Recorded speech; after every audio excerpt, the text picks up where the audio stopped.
hay gente que cree que el caso venezolano se resuelve con el conflicto, o que un sector se imponga sobre otro. Pero eso no solo no es verdad, sino que eso ha generado que el país esté como esté, sin agua, sin luz, sin posibilidad de desarrollo, la plata parada, las sanciones, todo eso, porque es parte del conflicto. Como yo te quiero extinguir, ahora, seguir en el conflicto, bueno, que no, como es el barranco no tiene final, si sigue por ahí. Pero además, ve, ¿quién hizo la Constitución? El gobierno, el oficialismo hizo la Constitución mejor del mundo. Y esa es una buena Constitución. Pero, como lo quieren tumbar, le tiraron un dron, un golpe y cosas, el gobierno dice, no, a mí no me vas a fregar, como le dijo Lucinchi al periodista, ¿te acuerdas? A mí tú no me...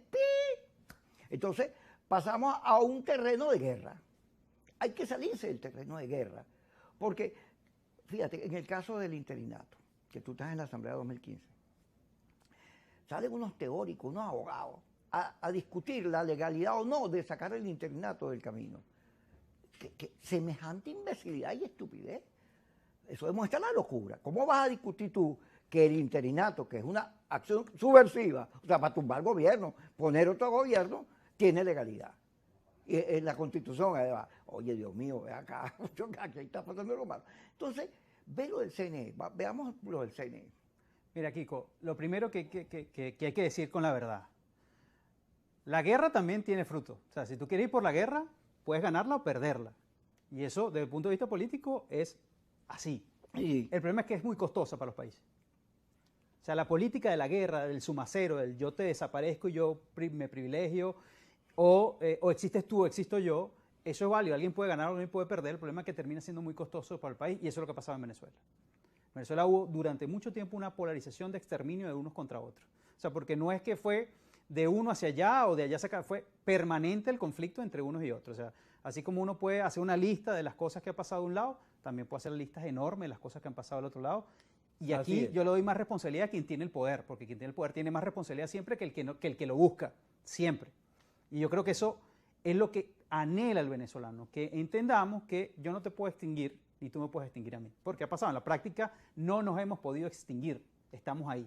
Entonces, ¿qué aspira el venezolano? Política. Por ejemplo, eso que pasó ayer en Apure, 39 personas heridas, 7 personas de ellas saturadas, o sea, tuvieron que saturarles las cabezas porque les reventaron la cabeza o les reventaron la cara.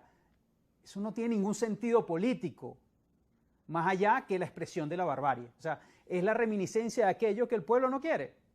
Entonces, ¿qué es lo que ha pedido la política o lo que pide la gente? Que la política vuelva a ser útil para el país. ¿Y qué es la política? Es que así yo esté radicalmente opuesto a lo que tú opinas, yo voy a entender que la lucha se da en el campo de la política, aunque esa lucha hoy no sea del todo justa. Pero por eso creo que en primera instancia, ¿cuál es el gran avance, por ejemplo, de los factores que adversan a quienes están en el poder hoy en el país?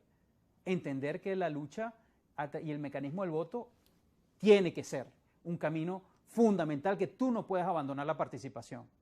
Independientemente de cómo te pongan la participación, tú no la puedes abandonar. Y por eso hay un planteamiento de primarias, por eso hay otra gente que también desea lanzarse. O sea, por eso todo el mundo está a la expectativa, y los venezolanos que tú le preguntas en la calle, está a la expectativa del año que viene y te dicen, dígame por quién es qué. ¿Por qué? Porque el venezolano entendió que el voto es una herramienta mejor que salir a matarse en la calle.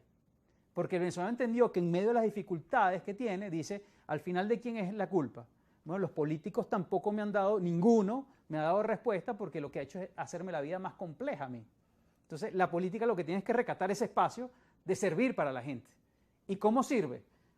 Organizando. ¿Cómo sirve? Motivando, movilizando, tratando de construir una estructura de mensaje que permita a la gente tomarla para así decir, esto es un camino viable para el país, y sobre todo, empoderando a la gente de que su poder de decidir tiene sentido para construir un país distinto.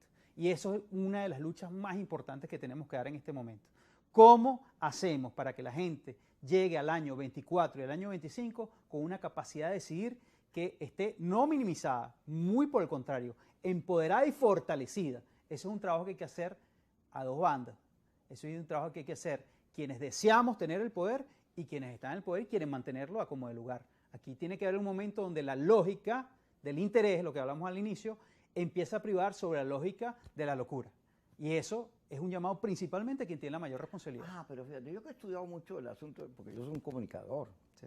y aquí vivo retando a las redes en un tono de humor, pero bueno, porque yo conozco cómo es eso. Ayer estaba Elías ayer mostrando la lista del laboratorio que tiene pegado. De los bots. Sí, hay gente que cree que todos esos debates de las redes son ingenuos. No, eso está muy premeditado. Fíjate, hay un fondo en todo lo que estamos planteando. Lo de Capriles o lo de María Corina, que donde llegan, se encuentran una gente en un tono muy agresivo, como lo era antes, Sí. cuando comenzó toda esta batalla de confrontación. Dice, bueno, ¿y por qué el gobierno está buscando este tipo de confrontación?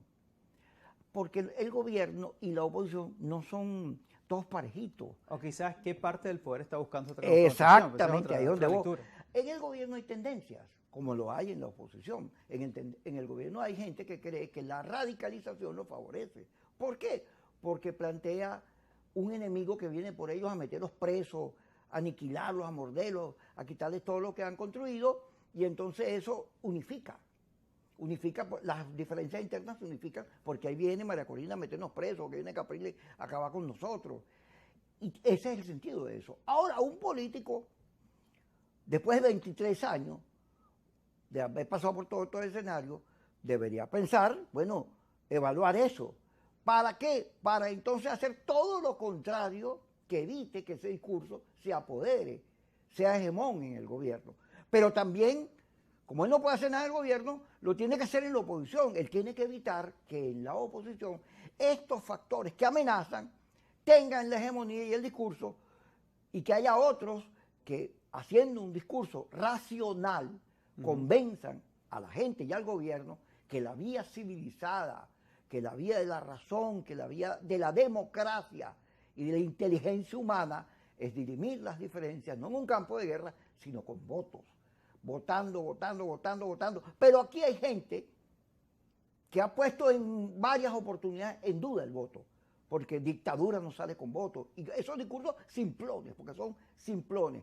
Ahora, el cuadro venezolano apunta a que si estos factores asumen la dirección de la oposición, estos los radicales, vamos a la confrontación otra vez. Y el gobierno planteando, ya ve, los factores que dentro del gobierno impulsan eso. Vamos a hablar, a meternos en los fondos de estos asuntos.